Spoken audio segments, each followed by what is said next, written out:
বিজেপির দেওয়াল মুছে তৃণমূলের দেওয়াল লিখন। কতুলপুরে বিজেপির দেওয়াল মোছার অভিযোগে সরব হলেন বিষ্ণুপুর লোকসভার বিজেপি প্রার্থী সৌমিত্র খা। মঙ্গলবার বিষ্ণুপুর লোকসভা কেন্দ্রের কতুলপুর থেকে এই অভিযোগই তুললেন সৌমিত্র। একই সঙ্গে তৃণমূলকেও সতর্ক করে দিলেন বিদায়ী সাংসদ। হুঁশিয়ারির সুরে বললেন, এটা পঞ্চায়েত ভোট নয়, তাই কোনো বাঁদরামো ঢ্যাংরামো করো না। মঙ্গলবার সকালে বাঁকুড়ার কতুলপুর গিয়েছিলেন বিজেপি প্রার্থী সৌমিত্র খা। প্রথমে দলীয় বৈঠক এবং তারপর বিকেলে প্রচার কর্মসূচি। এইসবের মধ্যেই কতুলপুর ব্লকের রাস্তায় জনসংযোগে বেরিয়ে সৌমিত্রর চোখে পড়ে যায় ঘটনাটি। একটি দেওয়ালে পদ্মচিহ্ন সাদা কালি দিয়ে মুছে দেওয়া হয়েছে, তার উপর টিএমসি লিখে দেওয়া আছে। আর এই দৃশ্য দেখেই বেজায় চটে যান বিষ্ণুপুরের বিজেপি প্রার্থী।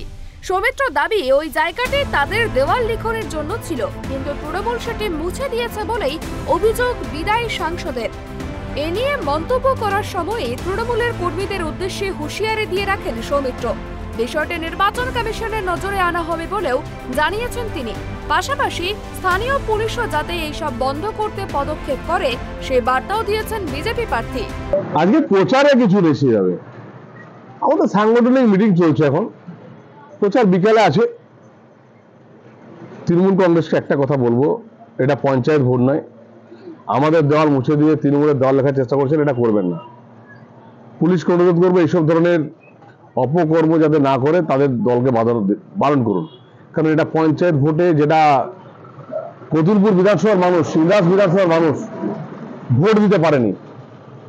প্রায় আমার এলাকায় 9 লক্ষ মানুষ এই লোকসভাতে ভোট দিতে পারেনি, পঞ্চায়েত ভোট লুট করা হয়েছে, তার জবাবটা দেবে। তাই এইসব দালালি করবেন না, তৃণমূল নেতাদের বলছি এইসব করবেন না। একটা দেওয়াল লিখতে যে অভিযোগ করলেন, তারা নাকি ওই দেওয়ালের উপর টিএমসি লেখা দিয়েছে, কি বলেন? একটা কথা বলো, টিএমসি নেতাদেরকে, এইসব এটা পঞ্চায়েত ভোট নয়, মানুষগুলো ভোট দিতে পারেনি। এই আমাদের এই কেওড়া পাড়া থেকে শুরু করে সব পাড়া কোনো মানুষ ভোট দিতে পারেনি, তৃণমূল সব চুরি করে নিয়েছে, এটা তো মানুষ জবাব দেবে।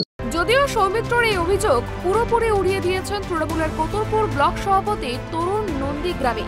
তার বক্তব্য, তৃণমূলের কোনো দুষ্কৃতি নেই, তৃণমূলের কোনো কর্মী কোনো অন্যায় কাজ করেনি, ভবিষ্যতেও করবে না। একই সঙ্গে পঞ্চায়েত ভোটে যে বিজেপি ও এলাকায় সব জায়গায় প্রার্থী দিতে পারেনি সেই কথাও স্মরণ করিয়ে দিয়েছেন তিনি। তৃণমূলের পাল্টা হুঁশিয়ারি, লোকসভা নির্বাচনে কতুলপুর ব্লকে 50,000-এরও বেশি ভোটে পিছিয়ে পড়বেন সৌমিত্র এবং বিষ্ণুপুর লোকসভায় 3 লাখেরও বেশি ভোটে হারবেন। কথা আপনাকে জানাই, তৃণমূল কংগ্রেসে কোনো দুষ্কৃতি থাকে না, সমস্ত দুষ্কৃতির আশ্রয়স্থল হচ্ছে ভারতীয় জনতা পার্টি।